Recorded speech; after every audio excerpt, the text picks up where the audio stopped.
Conférence Est, Playoff 2019. Ça rigole pas l'Est cette année. Hein. On fait le point. Ça rigole pas du tout l'Est cette année. Hein. Ça ne rigole pas. Non. Et on n'est pas là pour déconner. Et si le champion était à l'Est cette année? LOL. On s'installe.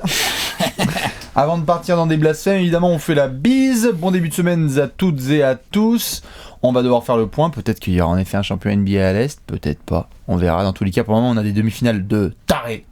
Ça fait trop plaisir. Et justement, on va sectionner ça en deux. D'abord l'Est, ensuite l'Ouest. C'est la petite soirée avec des apéros dans tous les sens. Ouais. On a 4 demi-finales en tout, hein, 2 à l'Est, 2 à l'Ouest. Il y en a 3 qui sont à 2-2. Ça, c'est beau gosse. Ça fait plaisir. Il y en a une autre? Ah non, ils sont pas à 2-2, non. Il y en a une, ils sont à 3. Ouais.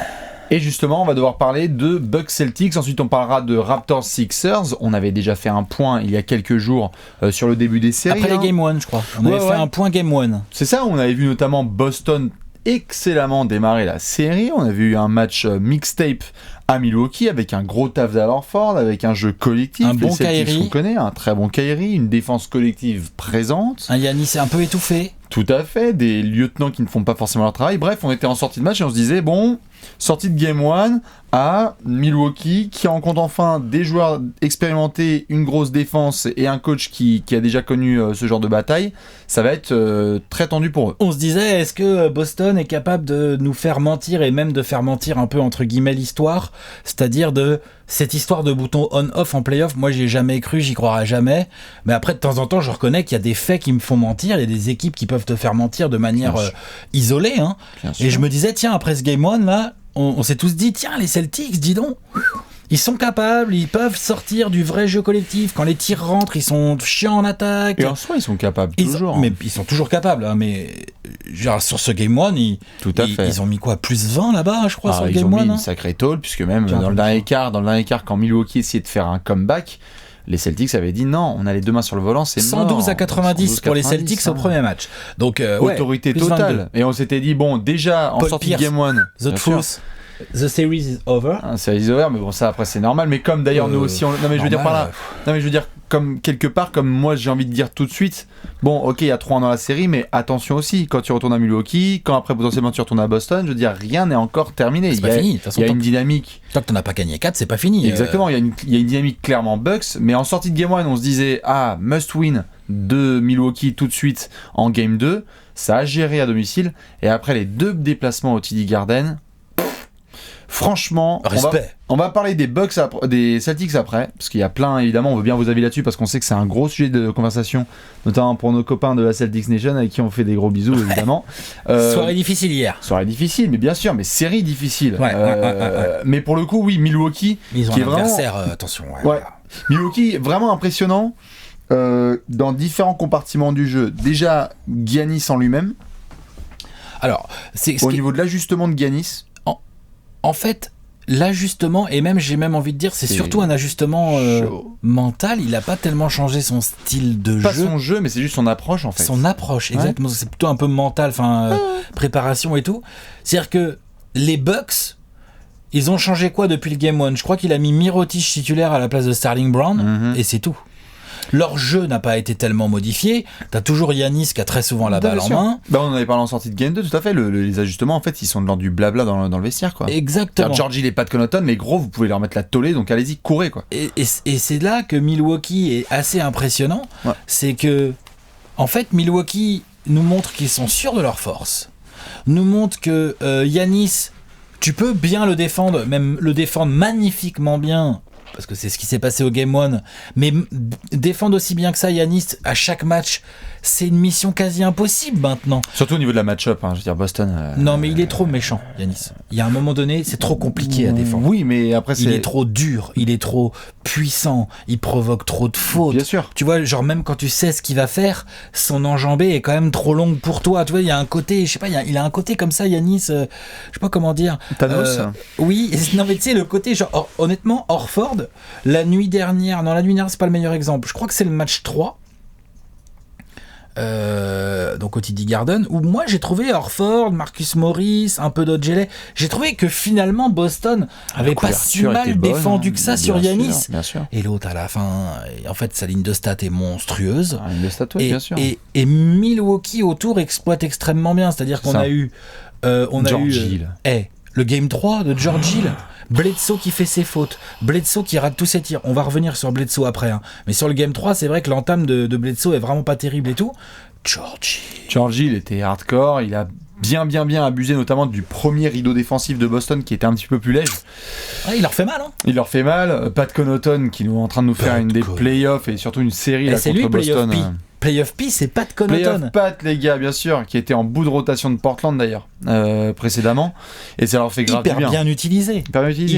Ils ont carte blanche. Hein, spot-up shooter, défenseur agressif, il se bat au rebond. Ligne de passe. Je sais pas, il est pas si grand que ça, Pat Connaughton. Non, mais il a une détente dans le cul. Il a une grosse détente, mais surtout il pousse bien et tout. Enfin, Pat Connaughton, cette espèce de col bleu de sortie de banc qui rentre des trois. C'est trop bien en fait, et il est bien utilisé, vraiment. Bien sûr. Faut reconnaître. Hein. Bud a fait les mouvements sur l'échiquier auxquels on s'attendait peut-être un petit peu plus à une réponse de Brad Stevens. C'est-à-dire que notamment sur le Game 4, ça démarre assez bien en fait pour Boston. Moi j'ai été vraiment étonné de la façon dont le match la première mi-temps de Boston glisse. Elle est pas mal, hein. Bien sûr, moi j'ai été assez étonné de la façon dont le match leur glisse en fait entre les mains, où tu vois Milwaukee juste jouer son jeu et soudainement Boston retombe dans certains de ses travers. Et au crédit donné à Milwaukee, ils ont continué à foncer tout droit. Je trouve pas qu'il y a un côté rouleau compresseur Milwaukee en deuxième mi-temps hier.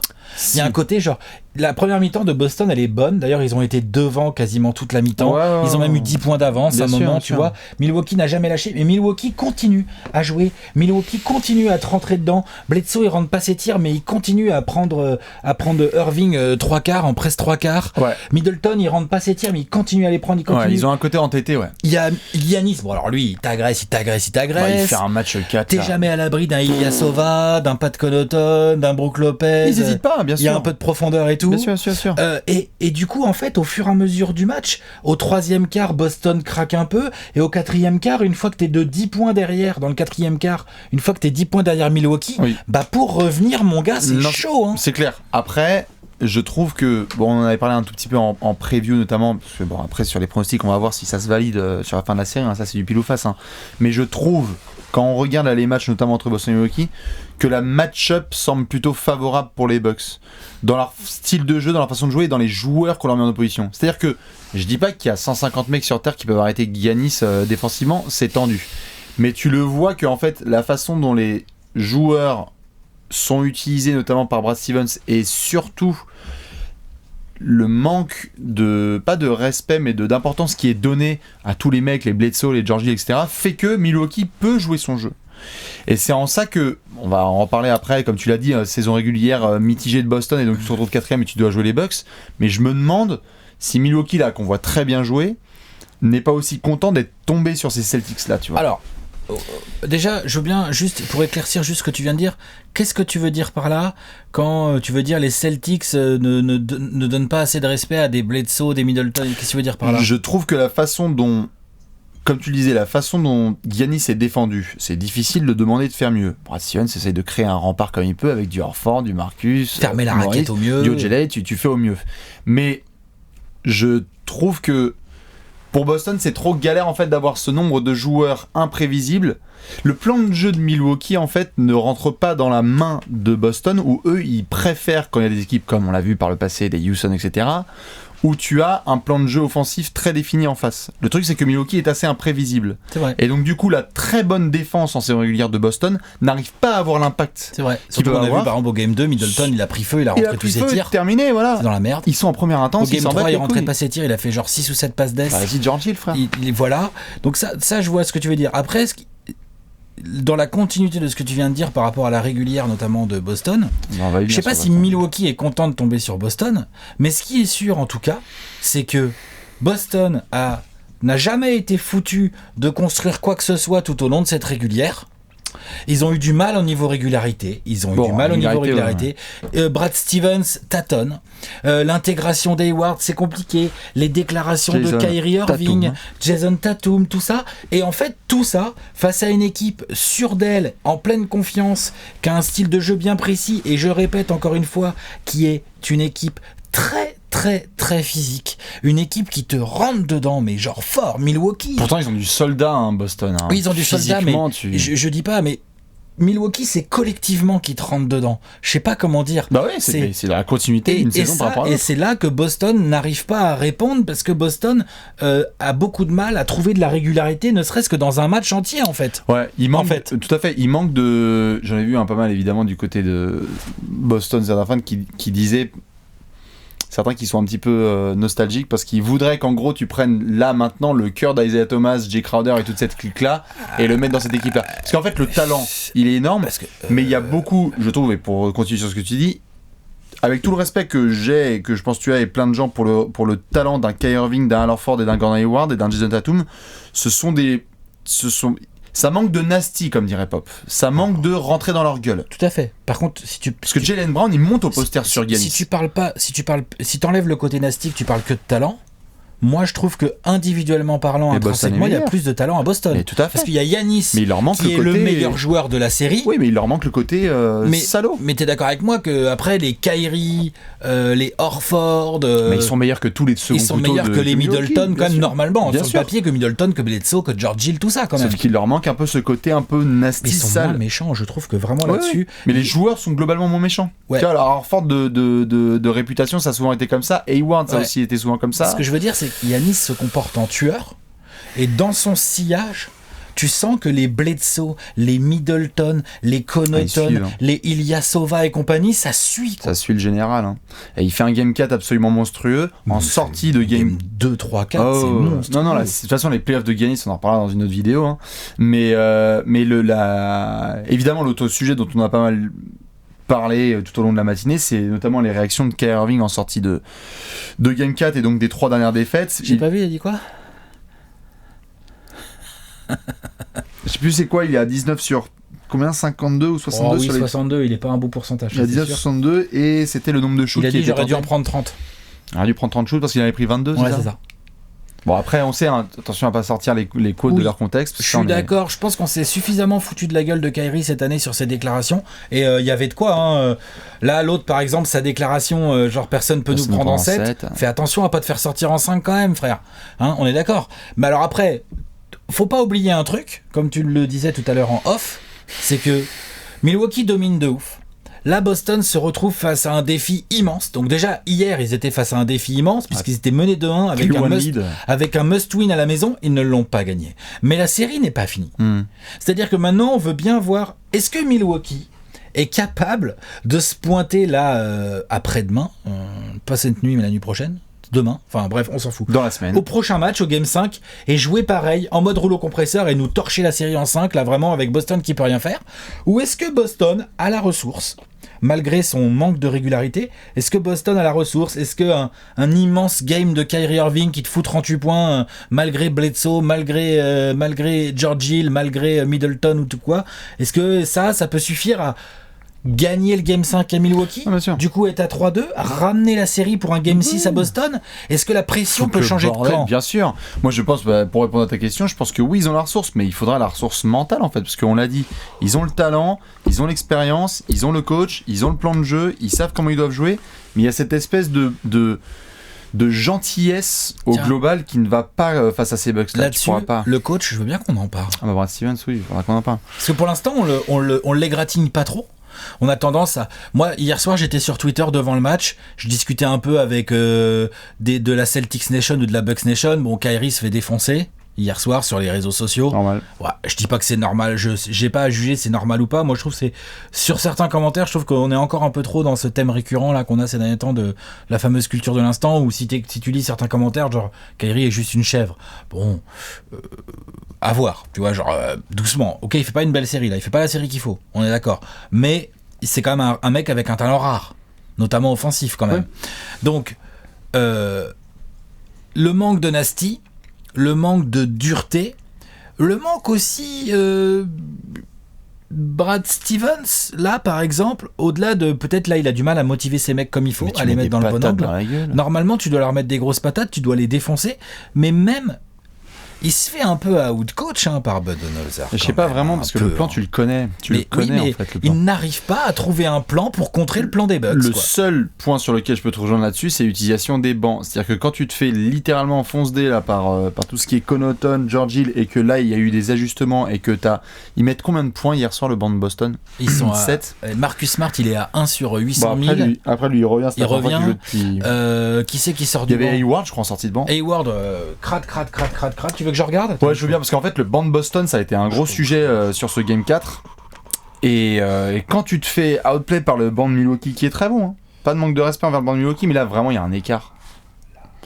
Il y a un écart qui est un peu conséquent, si je dis pas de bêtises. Hier soir, tu as Monsieur Gordon Hayward, 1 sur 5 au tir. En 26 minutes, hein. Il a joué. Hein. À la limite, moi, c'est pas le pourcentage, c'est le nombre de tentatives. Il a pas fait une seule passe d'ess et il a pris que 3 rebonds. Enfin bref, il n'avait pas beaucoup existé.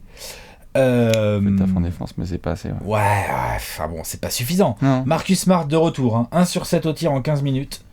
2 passes d'ess, un rebond de style. Terry Rozier, 1 sur 5 en 10 minutes. Aaron Baines n'a joué que 7 minutes. C'est vrai. Bon, ça, c'est pas illogique. Et donc leur banc met 7 points. Leur banc met 7 3 points sur 17 au shoot. à 3 sur 17. Aïe. Alors qu'en face, juste 7 points à 3 sur 17, c'est moins bien que... En face, Connaughton, 3 sur 7 au tir, 10 rebonds, 9 points. Voilà, terminé. 10 rebonds. Pat Connaughton a outplay ton banc. Pat Connaughton, quoi. A outplay Hayward, Rozier et Smart. C'est des histoires de rotation. Il faut voir aussi ce que Brad Stevens va prévoir. Mais il est clair que lui va devenir un sujet, parce qu'on l'a vu... Et on a vu des coachs comme ça, on avait parlé notamment avec Doc Rivers par le passé, du côté des Clippers. On le sait que Brad Stevens, ces dernières saisons, là où il a été très fort, c'était dans les situations où il n'était pas forcément attendu, où il était avec des équipes de bras cassés, parce qu'il y avait des blessés, il avait Isaiah, arrivait à surprendre l'adversaire. Surprendre l'adversaire en responsabilisant les gars au bon moment, cool. Maintenant là qu'il est attendu, qu'il a un effectif, et que ça chie un petit peu sur le... Et il n'arrive pas à trouver l'équilibre, là. Hein. Il n'y arrive pas. D'ailleurs, alors que faire? Il joue face à une équipe équilibrée et il n'y arrive pas. Que faire si ce n'est, on fait quoi en liste 1? Mettre des tartes dans le vestiaire? Alors, que faire? Parce que Open bar pour Marcus Morris et Marcus Smart, tu mets sur les Tu vas à Milwaukee au Game 5, s'il n'y a aucune illusion à se faire, Giannis va débarquer déter avec son couteau entre les dents, et derrière il a sa troupe de soldats, là, de tueurs à gages, et ça va jouer dur. Ouais. Donc tu le sais, il n'y a pas de surprise. Non, donc que faire? Moi je dis 1. Ah, je suis une grosse flagrante là, une première d'entrée, là. 2 premières minutes, tu fais, ça suffit. Dureté, nasty. Ouais, voilà. Après, je dis pas que c'est forcément une flagrante, mais au moins t'annonces un message différent là. Boston sur les 3 derniers matchs joue vraiment gentillet, je trouve. Trop gentil. Beaucoup trop gentil. Il faut de ça, là, un coup d'un truc, un Marcus Morris qui se met front contre front avec Middleton, genre gros, on est là, on n'est pas venu pour se faire défonce. Moi j'utilise beaucoup plus Jaylen Brown. Par exemple. Personnellement. En termes de minutes, je parle. Combien hier? Je sais pas, une trentaine. Bon bah, ça va. 30 minutes. Oui, mais c'est du 5 majeur, c'est celui qui joue le moins. Eh ben, je suis pas sûr. Okay. Peut-être qu'il y a des choses, mais en fait, faut regarder. Les stats nous disent pas tout. Non. Après, Jaylen Brown, je dis pas que c'est le joueur des Celtics. Mais lui joue dur. Je trouve qu'il joue dur et je trouve qu'il amène une énergie que Tatum, qui a peut-être plus de talent pur offensivement, n'amène pas forcément. Horford, c'est pas son truc. Kyrie, il y arrive pas. Non, c'est des artistes, mais c'est... Franchement, le meilleur joueur de Boston la nuit dernière, c'est Marcus Morris, non? On peut débattre, mais il y a de ça. On peut débattre, mais en tout cas, c'est sûr et certain que c'est difficile d'en trouver 50 meilleurs que lui, quoi. C'est Marcus Morris, quoi. Donc Boston a un vrai problème qui va être compliqué à résoudre. Step up, quoi. Ils ont besoin que Kyrie Irving, parce que Kyrie Irving se fait rentrer dedans par Bledsoe qui est très physique et qui le prend haut, par George Hill qui est motivé et qui le prend haut aussi. Et sur les switches, c'est vrai que Kyrie, quand ça switch et qu'il se retrouve face à Giannis ou Middleton, c'est clair que c'est pas simple en fait cette affaire. Mais t'es Kyrie Irving, mec. On en a parlé tout à fait. Ton talent, vas-y, ton trou là. Mais de toute façon, c'est ça, on en a parlé dimanche pour ceux qui avaient vu, et ça permettra aussi de faire la transition sur l'autre série qui est donc Raptors Sixers. Ceux qui étaient là en match ce dimanche, on l'avait fait avec Alex et Simon l'avait commenté. Il avait été demandé en pré-match que les vétérans Ibaka, Gasol, Lowry, par rapport à leur expérience et leur talent, juste retroussent leurs manches et soient présents. On demandait pas 150 miracles, on disait juste les gars jouez dur et jouez présent. Qu'est-ce qui s'est passé? Ils ont joué dur, ils ont été présents en tant que joueurs expérimentés. Toronto l'emporte. Il faudrait que les vétérans de Boston notamment se montrent présents. Ils en sont capables. On va y venir dans cette autre série. On lui a chié Regarde. sur le front et au final il s'est ramené. Au-delà même des vétérans, parce que Kyrie Irving, c'est pas juste un vétéran, c'est le meilleur joueur de Boston, normalement. Oui. Normalement. Oui. D'accord. Mhm. Tu regardes Giannis, c'est le meilleur joueur des Bucks, il fait le taf. Kawhi Leonard, c'est le meilleur joueur des Raptors. J'ai l'impression qu'il fait le taf quand même, ou je me trompe. En face, le meilleur joueur des Sixers, bon je sais pas, mais en tout cas par exemple tu prends un Jimmy Butler. Ouais, Ben Simmons, ça fait le taf. Exactement. Ils taffent, ils sont là, ils prennent leurs responsabilités, ils vont chercher les fautes, ils se donnent, ils craquent pas quand les paniers sont importants et tout, tu vois. Alors que Kyrie, on sait qu'il est capable en plus, hein. C'est pas comme s'il avait pas déjà mis des gros tirs dans sa carrière, tu vois. Des gros tirs et même des gros matchs. Enfin, en fait, moi je vois pas comment Boston peut s'en sortir face à cette équipe des Bucks sans un Kyrie déjà vraiment Bon, bah oui, ça, monstrueux en attaque. Ça c'est sûr. Il faut qu'il fasse le boulot. Moi, c'est plus les. Et ça va, Georgie et Bledsoe se battent. C'est- Kyrie Irving a les moyens de les manger. Normalement, il doit les manger. Et c'est les déclats. Bon, on le sait. Hein, voilà. Alors, en Les plus, il déclats, faudrait qu'ils se taisent. c'est toujours un peu compliqué, mais voilà, j'aurais bien aimé un truc un peu plus. Il l'a dit en soi que sa confiance, elle était inébranlable envers son équipe, en approche du Game 5, ça c'est très bien, il faut. Ok. Mais il y a le dire et il y a agir en fait. Et le dire c'est très bien, mais après il faut le montrer sur le terrain en prenant ses gars et en disant let's go, on va dans les tranchées et vas-y. S'il y a Giannis qui arrive à fond la caisse, bah, je prends le passage à la limite. Ou s'il y a un mec qui rentre, je lui mets une savate. Parce que là il faut un patron là. Boston, ça peut aller très vite. Faut faire gaffe. La série peut durer, mais il faut faire très très gaffe. Donc pour le moment 3-1, et évidemment, comme on l'a dit, félicitations pour les Bucks qui sont en train de gérer comme des grands malades. Pour l'instant, les Bucks sont vraiment dans le driver seat. Et Pas grand chose à dire. ok, faut pas enterrer les Celtics, mais je Bah, crois que la 3-1. probabilité à 3-1 de gagner la série, je crois que dans toute l'histoire NBA, il y a 11 équipes qui ont réussi à gagner des séries en étant menées 3-1. Pourquoi tu souris? Et je crois que ces 11 équipes représentent un pourcentage de moins de 5% des séries qui étaient à 3-1. LeBron %. LeBron Warriors %. LeBron Le Clay 100%. Thompson Warriors Ça fait 2016%. Ouais, voilà, c'est ça. Je crois que c'est ça. Je crois que c'est 95% ou quelque chose. Je sais qu'il y a des gens qui vont nous trouver ce truc. Je l'ai vu passer là. 95% des équipes qui mènent 3-1 gagnent la Ils série. sont dos au mur, voilà, c'est must win et ça va montrer deux types de visages différents et ça va être très intéressant. C'est à la fois le côté est-ce que t'es un daron Milwaukee et tu finis ça proprement, ou est-ce que Boston t'as encore un peu de vie. On le surveillera évidemment ce game 5, on en fera la liste complète. Nous on va enchaîner sur Raptors Sixers, nous sommes à 2-2.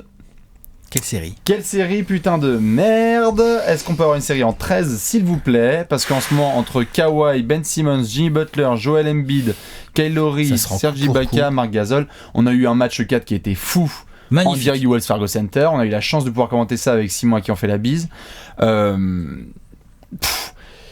Je sais pas par où commencer, nom de Dieu, si ce n'est que le Game 5 aura lieu à Toronto et que la énorme réaction des Raptors en déplacement avec la pression. Il y avait eu un Game 3 vraiment mixtape de la part des Sixers, moulin avant de Joel Embiid, ça sort les ailes, etc. Game 4, shutdown. En fait, on a eu Game 1 lourd des Raptors. Oui. Ensuite, on a eu Philly La bataille des qui tranchées. sort des barbelés de malades. Toronto aussi, hein. Toronto aussi, mais c'est Philly qui gagne du coup. Ouais, mais c'était dans un cette bataille de match. tranchées. Putain. Genre le truc à 90 points quoi. Ouais. Ensuite, Game 3, Philly qui arrive à la maison, match maîtrisé, match sérieux, avec un gros Embiid Lowry qui met la dégueulasse. sauce à Gasol et tout, tu vois. Tobias bien. Et Game 4, on se dit, attention les Raptors, parce que là, t'es dans la merde, t'as pas envie d'être mené 3-1 par ces Sixers là. Tu veux éviter de faire justement une... à l'inverse, hein, mais... Et là, faire les Milwaukee. Raptors, Hmm. un bon Kyle Lowry. Le premier bon match de Serge Ibaka dans ses playoffs. Ouais. Aussi bon, ouais. Un match tout à fait bon de Gasol. Marc Puis alors, Gasol, très Kawhi bien. Leonard. Bon, Kawhi, de toute façon, c'est simple quand il joue comme ça, comme on l'a dit. Il n'y a pas grand monde qui peut ressembler autant à un mix entre Jordan et Kobe. J'ai aucun problème à l'affirmer sur cette chaîne. Quand il joue comme ça, c'est infernal. Des deux côtés du terrain, distance, mi-distance, le 3, il est clutch.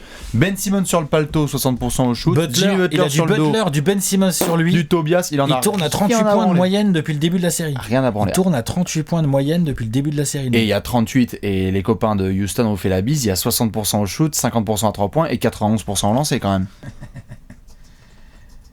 Si je dis pas de bêtises. 83% au lance, c'est exagère. Ah, excuse-moi. Et il y a 62% C'était au avant tir maintenant. et 46% à 3 points. Putain. Il est extrêmement sale, 38 Kawhi. points de moyenne, alors Il 50-40. faut le dire, les vétérans se sont bien réveillés lors du Game 4. On l'a C'est ça, dit, c'était la clé. Lowry, Gasol et Ibaka. Nick Nurse. Mais Nick Nurse intéressant Nick dans ses Nurse. ajustements. La On bataille, l'attendait de ouf. la bataille entre Brett Brown et Nick Nurse, elle est fun. vraiment intéressante. Elle est fun. Parce que là, on a vu du McCo, on a vu moins de Fred Van Fleet, parce qu'on l'a vu 2 minutes et on a fait. Putain, ils étaient en apnée, les Thunderbirds, quand Van Fleet il arrivait. Ah, il peut pas Sors. il peut pas jouer dans cette Non, non, non. Et Norman Powell a fait Enfin, c'est quelques dur. minutes. Et ce qui est fort, c'est que pourtant Siakam en chie énormément à cause de son mollet sur ce match. Et que. C'est pour ça Ibaka Bien a fait le sûr. bon match au bon moment. Bien sûr, exactement. Mais les intégrations étaient bonnes, parce que c'est notamment le 4ème quart-temps qu'on a commenté, pareil avec un tuba et un masque, où on était là en mode attends, mais Il laisse Ibaka il y a toujours pas Siakam sur le terrain. Et Siakam, en fait, il a un t-shirt limite en mode tu rejoues plus. En mode allez Ibaka, go Ibaka, Ibaka, tu y go vas. Serge, go Serge. Bien C'est sûr. trop ça. Hein. Et il a fait la raquette espagnole Ibaka Gasol, et c'était très très bien joué. Ibaka, puisque- il est allé au mastic avec Embiid. Ouais. Quitte à se faire envoyer 3-4 Il a fois par rentré Joel, les hein. tirs. Ah, Il s'est battu au rebond. non, clair. Il a pris des contres, mais il en a mis. Excellent, Donc Serge. du bon Serge. Du bon Lauri pour démarrer le match et pour parfois provoquer des fautes et puis prendre du passage en force. Du Danny Green comme il faut. tout à fait, tout Mettre à fait. les lancers. Non, mais de toute façon, La partition elle est complète. hein. cette série est vraiment très intéressante Le parce que 3. là, on a un Game 5 qui se profile. Donc, pareil, hein, les stats, je crois qu'à 2-2 dans la série, quand tu gagnes le Game 75%. 5, c'est 75%. Oui. C'est beaucoup. Bah, bien sûr. Donc là, t'as le Game 5, t'es les Raptors, t'as le Game 5 à la maison. Il faut le gagner. Ouais. T'as fait le plus dur, revenir à 2-2. Si tu le gagnes pas et que tu dois repartir à Philly pour le Game 6, Oh, attention, Bien sûr. attention. Bah justement, parce que là on a pas mal parlé de Toronto et donc félicitations à tous les copains, que ce soit Kawhi, Nick Nurse et compagnie. Mais là c'est surtout Philly, vraiment, le point d'interrogation. Le premier, même Léon, je suis arrivé direct, il m'a fait bah alors, qu'est-ce qui se passe, Joel Embiid? Ah oui, non, mais c'est clair. Parce que forcément, Joel Embiid, là, tu te poses des questions. Il y a eu d'un début de série compliqué, Marc Gasol défendait bien sur lui, Toronto avait un bon plan de jeu, Game 3, comme tu l'as dit, il il a s'énerve. mis une sauce. Une sauce mémorable sur le Game 3 avec Moulin avant, trash talking, etc. Et là, sur le 4, Il est bon, pas bien. on le sait, il y avait des trucs au genou. Non, mais il y a des trucs au genou. Il y a un coup, il a la chiasse. Un coup, il a envie de vomir. Un coup, il a mal au crâne. Un coup, ceci. Un coup, ça. Il a toujours un truc en ce moment, Embiid. Le genou, le dos, le machin, le truc. C'était pour les genoux-pieds. Tu vois Genre, là, il y a une déclaration, moi, que j'avais trouvé un peu chelou. C'était dimanche, avant le match. On en a parlé vite fait pendant le live avec Simon. 6, 7 ou 8 heures peut-être avant le match, donc qui était à Philadelphie. Il y a eu des trucs qui sont sortis, genre oui, Embiid, il sait pas trop s'il sera prêt pour le match. Mec, t'as 8 heures, prépare-toi. Si t'as mal au crâne, prends des aspirines. Non mais Alex, Non mais enfin, prépare-toi. j'espère bien qu'il a pris des aspirines. Je pense que ça va un peu plus loin que ça. Ce que je veux dire par là, c'est à 8 heures d'un match, il y a encore beaucoup de temps. On est en play-off de toute façon, donc ça joue tous les 48 heures en gros, environ. Il y a encore du temps pour monter en régime. Donc le fait que ce genre d'infos sorte, ça veut dire qu'il y a vraiment il y a un truc récurrent sur Embiid où il est jamais vraiment bien en fait là. Depuis le début de la série, en fait, il est jamais vraiment bien en fait. Oui. Et c'est un vrai problème pour Philly. Parce que quand même, on peut dire ce qu'on veut. Butler, vraiment fait du taf. Ben Simmons fait tout ce qu'il peut en défense pour freiner montrer un une peu. main sur Kawhi. Pour freiner un peu Kawhi. D'accord. Même Reddick a des coups de chaud qui sont toujours bien. Tobias Non, mais en Harris. soi, Enfin, James bref. Ennis et tout le monde fait le boulot, mais Mais là, ils ont besoin d'Embiid. oui, avant le début des playoffs, on le savait. C'est-à-dire, avant le début des playoffs, on savait que Embiid aurait des problèmes, et la question c'était les Sixers iront aussi loin que les genoux de Joel Embiid tiennent dans ces Bah playoffs. oui. Parce que C'est un peu un problème. c'est un vrai problème, mais moi ce qui m'a fait surtout chier sur ce match-là, c'est que pour aller au contre sur Ibaka, là il y avait du monde. En attaque, c'était pas trop ça. Et ça m'étonne parce que c'est un joueur qui est pourtant naturellement agressif. Il montait grave en défense, on l'a vu faire des chase down dimanche soir. Donc ça veut dire que quand même physiquement, il y a des possibilités d'avoir des petits coups de, tu vois, de jus et de testostérone en mode bon allez, j'y vais, nique pour mes jambes. On le sait, en plus c'est un kamikaze Embiid. Moi ce qui m'a étonné, c'est que il traînait un petit peu au large. Il osait pas trop. Il provoquait pas les lancers auxquels il est habitué quand il est à domicile. Et ça par contre, Philly n'est pas habitué à ça. Quand Embiid Et puis ils en ont besoin. et ils en ont besoin quand Embiid n'est pas agressif en attaque. J'ai trouvé ça un peu chelou. Moi, je dis qu'il y a un petit souci Embiid. Ah oui, non. Mais... Physique et mental. Bon bah là, Physique et mental. Je sais pas pour le mental. Si. Mentalement, il est. Mais je dis pas qu'il a pas ce qu'il faut ou quoi. Je dis juste. Là, tu sens que comme il est pas à 100%, il se pose des questions, il est jamais vraiment bien, il arrive pas à s'exprimer complètement. Et du coup, bah là, pour l'instant, en fait, on est à 2-2 dans la série. Il y a eu 4 matchs, il en a fait un bon. Ouais, bien sûr. Bah c'est pas assez. C'est pas assez. Il a très bien fini le game 3, le game 2, et il a été très bon sur le 3.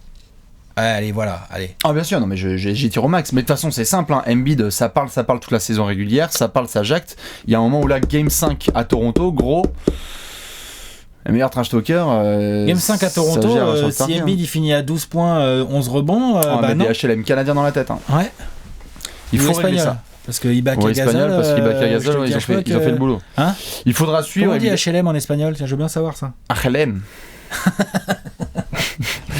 Non mais il faudra vérifier. Un appartamento, Ouais. un appartamento, HLM. un appartamento. HLM, what happened?